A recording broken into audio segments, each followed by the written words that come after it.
अस्सलाम वालेकुम, मैं हूं आपकी कुक शबाना अंसारी। कैसे हैं आप सब? आज मैं आपको बहुत मुनफरिद, बहुत शानदार, ग़ज़ाइयत से भरपूर डिश दम पुख बनाना सिखाऊंगी। तो इसके लिए जो चीज़ें हमें चाहिए वो जैसे मैं रेसिपी शुरू करती हूँ वो साथ साथ मैं आपको बताती जाऊँगी। तो आइए इस रेसिपी को बनाना शुरू करते हैं। बकरे के गोश्त का दम पुख बनाना शुरू करते हैं। ये मेरे पास 3 किलो गोश्त है और इसके बड़े बड़े देखें पीस करवा लिए हैं और इसके साथ ही इसकी चर्बी अलहदा से ली है। ये इसका मेन एक जुज़ है इस दम पुख को बनाने का। ये तकरीबन आधा किलो है और ये अलहदा से ले ली है।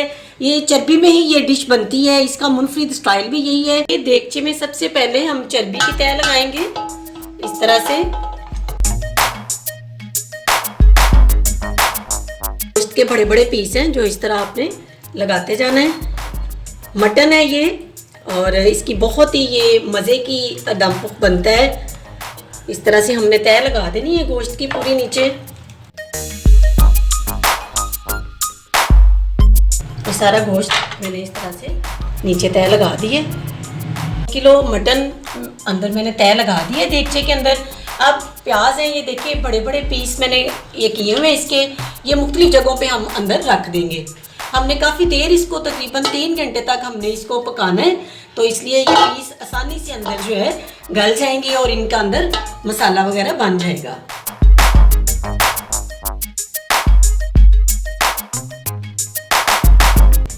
ये एक दम पुख को बनाने का मुनफरिद स्टाइल है गोश्त को बनाने का।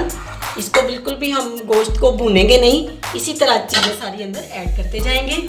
ये टमाटर हैं और इनको हाफ पीस देखें किया हुआ है। इसी तरह से ये अंदर हम रखते जाएंगे। एक तह इनके ऊपर लगा देनी है, मुख्तलिफ जगहों पे रख देने हमने।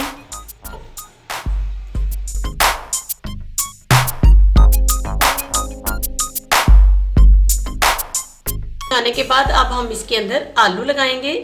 ये देखें ये बड़े बड़े पीस मैंने किए। अगर आपके पास छोटे आलू हों तो आप 2 पीस कर लें। ये मेरे पास बड़े आलू थे तो मैंने इनके 4 पीस कर लिए हैं। ये इस तरह मुख्तलिफ जगहों पे आपने लगा देने हैं।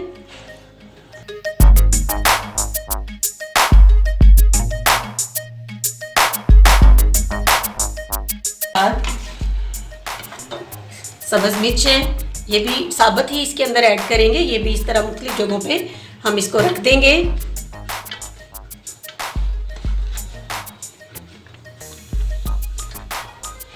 और लहसुन है, ये लहसुन के जवे हैं, ये इसके अंदर ऐड कर देंगे। जितनी आपके पास गोश्त की क्वांटिटी हो उसके मुताबिक आप इन चीज़ों को कम या ज़्यादा कर सकते हैं। मेरे पास 3 किलो मटन है तो मैं उसके मुताबिक ये चीज़ें अंदर ऐड कर रही हूँ। ये अदरक के कतले बना के रखे हैं, ये भी इस तरह से अंदर ऐड कर देंगे। इनका भी एक अलग अपना अंदर मज़ा आएगा। और आलू बुखारा है मेरे पास, खुश्क आलू बुखारा, ये अंदर ऐड कर देंगे। इस तरह से मुख्तलिफ जगहों पे आप इसको डाल दें। एक ही जगह पे नहीं डालेंगे आप, चीज़ों को इस तरह बिखेर के मुख्तलिफ जगहों पे हमने डालते जाना है। और ये लेमन जूस है, ये भी 4 लेमन जो है उनका जूस मैंने निकाला है। ये इसके अंदर इस तरह से फैला के आप ऐड कर देंगे। मसाले अंदर ऐड करते हैं। सबसे पहले इसके अंदर नमक डालेंगे। 3 किलो मटन है हमारे पास। ये मीडियम साइज़ का चम्मच है मेरे पास, इसके अंदर मैं ये 3 चम्मच डाल रही हूँ। आप अपनी पसंद के मुताबिक इसको नमक को कम या ज़्यादा भी कर सकते हैं। और 1 चम्मच पूरा सुरख मिर्च अंदर ऐड कर रही हूँ जायके के लिए। और ये ज़ीरा है, साबुत ज़ीरा है, ये 1 चम्मच हम अंदर ऐड कर देंगे। इससे भी अंदर बहुत प्यारी खुशबू भी आएगी और टेस्ट भी अच्छा बनेगा।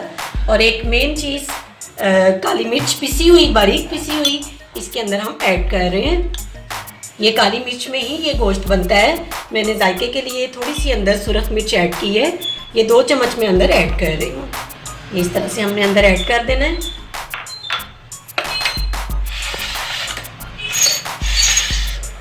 और अब इसके अंदर ये ऑयल में डाल रही हूँ, लेकिन ये ऑप्शनल है। वैसे तो ये डिश जो है वो चर्बी में ही बनती है, लेकिन मैंने चर्बी बहुत ज़्यादा अंदर नहीं डाली। क्योंकि हमारे घर में ये चर्बी बहुत ज़्यादा पसंद नहीं की जाती, तो इसलिए मैंने साथ थोड़ा सा ये 1 प्याली ऑयल भी अंदर ऐड कर दी है। ये अपनी पसंद के मुताबिक है। अगर आप चर्बी पसंद करते हैं तो आप चर्बी की मिकदार थोड़ी ज़्यादा ले लीजिएगा और फिर आप अंदर ऑयल बेशक इस्तेमाल ना करें। तो आइए, सारी चीज़ें हमने अंदर देखे देगचे में डाल दी हैं। ये अभी से बहुत इसकी लुक अच्छी लग रही है। तो इसके अंदर अब हम पानी ऐड करेंगे। ये पानी बहुत ज़्यादा अंदर ऐड नहीं करते, लेकिन मैंने चूँकि ये थोड़ा सा शोरबे वाला ग्रेवी वाला बनाना है तो इसलिए मैं पानी अंदर ऐड कर रही हूँ। वैसे इसको आमतौर पे चर्बी में ही पकाया जाता है। ये 2 गिलास में अंदर पानी ऐड कर रही हूँ। तो ये एंड पे इसमें से कुछ खुशक हो जाएगा, कुछ ग्रेवी बन जाएगी। इस तरह से पानी अंदर ऐड कर देना है हमने।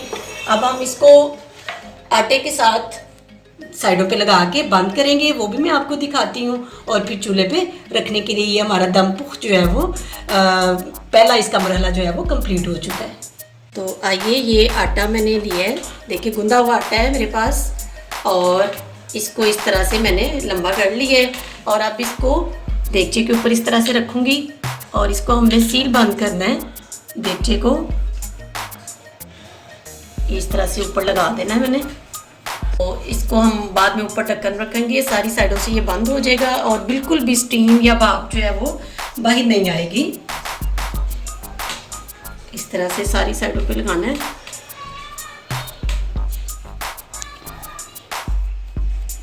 इसका नाम दम पुख्त इसीलिए है कि इसमें से स्टीम बिल्कुल बाहर नहीं आने देंगे, इसको बिल्कुल ऐसे बंद करके बनाएंगे।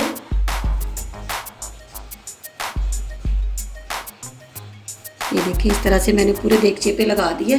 अब इसको इस तरह से हाथ के साथ थोड़ा सा इस तरह कर देंगे ताकि ढक्कन जो है वो ऊपर बिल्कुल सील बंद हो जाए। इस तरह से कर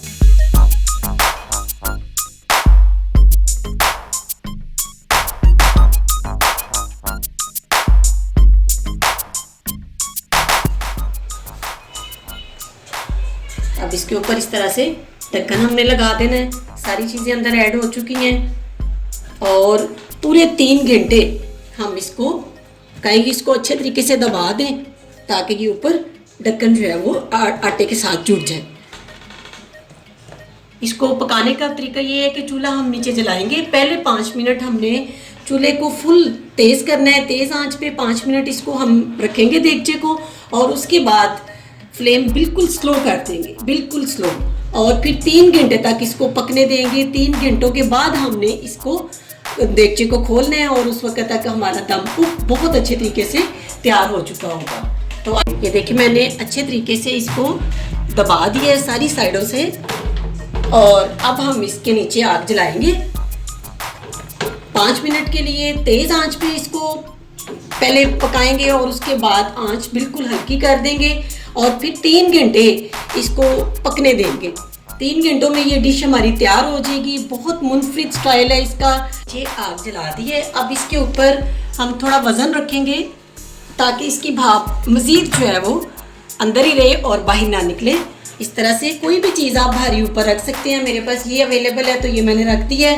नीचे आग मैंने जला दी है और 5 मिनट के लिए तेज़ आंच पे इसको पकाएंगे और उसके बाद आंच बिल्कुल स्लो कर देंगे। फिर 3 घंटे तक आप इसको नहीं खोलेंगे।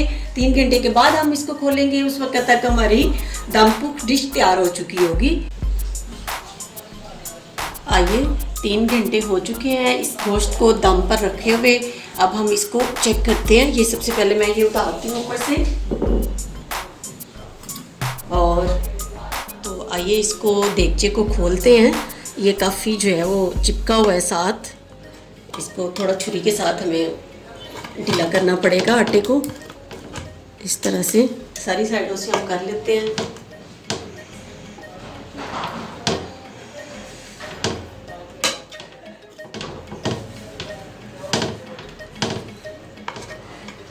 ये काफ़ी जुड़ा हुआ है साथ, तो चलिए ये उतर गया। ये अब इसको देखते हैं। पूरी एहतियात के साथ इसको आपने उतारना है ताकि आटा अंदर ना जाए। और देखिए माशाल्लाह इसमें से कितनी प्यारी खुशबू आ रही है। इसका कलर देखें, इसके अंदर जो चीज़ें थी वो सारी की सारी बिल्कुल अपनी उसी हालत में है जिस हालत में हमने डाली थी, लेकिन इनके अंदर से खुशबू हर चीज़ की अलग-अलग से बहुत प्यारी आ रही है। बहुत ही मज़े का बनता है।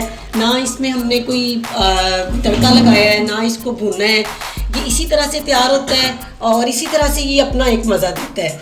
तो अब इसके अंदर ये मेरे पास दाने हैं छोटी इलायची के और बड़ी इलायची के, ये इसके अंदर डाल देते हैं खुशबू के लिए। जायके में भी बहुत अच्छा लगेगा गोश्त और इसकी खुशबू भी बहुत प्यारी अंदर से आएगी। इस तरह से अंदर डाल दें इनको। मज़े का लजीज किस्म का आपका दम पुख्त तैयार है। तो आइए अब हम इसको सर्विंग ट्रे में, डिश में या बाउल में निकालते हैं। तो तब आप इसकी शेप देखिएगा, आपको यकीनन जो है वो इसको देखने में मज़ा आएगा। आइए इसको एक डिश में निकालते हैं। देखिएगा, आप इसकी शेप देखिएगा, कलर देखिएगा और सारी चीज़ों को देखिएगा। माशाल्लाह से बहुत प्यारी लग रही हैं।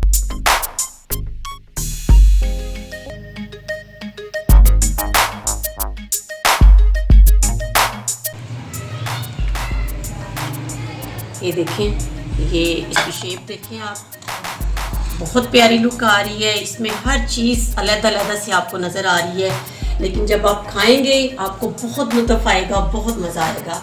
ये बहुत ही मज़े की रेसिपी है कि इसकी सॉफ्टनेस मैं आपको चेक करवाती हूँ। ये देखिएगा, ये गोश्त जो है किस हद तक जो है वो गल चुका है और अपनी असल शेप में भी बरकरार है। ये टमाटर हैं, इनको भी अंदर आप ऐसे मसल के पीस के खा सकते हैं। ये लहसुन देखिएगा, इस तरह से इसको करें, ये बिल्कुल नरम हो गया है। इसी तरह से जो आलू हमने अंदर डाले थे, ये देखें, हर चीज़ अंदर अलग-अलग से अपनी शेप में भी बरकरार है और गल भी चुकी है। ये इस तरह से जैसे ही आप इसको खाना चाहें, इसको अंदर मसल के चीज़ों को जो है वो खा सकते हैं। तो इसी दौरान अगर अभी तक आपने मेरे चैनल को सब्सक्राइब नहीं किया तो आप मेरे चैनल को भी सब्सक्राइब कर दें। और अगर आपको मेरी ये रेसिपी पसंद आए, इसको ज़रूर ट्राई कीजिएगा और कमेंट भी कीजिएगा कि आपको मटन दम पुख्त की रेसिपी कैसी लगी। ये बहुत ही मज़े की बनी है, ज़रूर आप इसको ट्राई कीजिएगा। इसके साथ ही अपनी कुक शबाना अंसारी को इजाज़त दीजिएगा। अपना ज़्यादा सारा ध्यान रखिएगा। अल्लाह हाफिज़।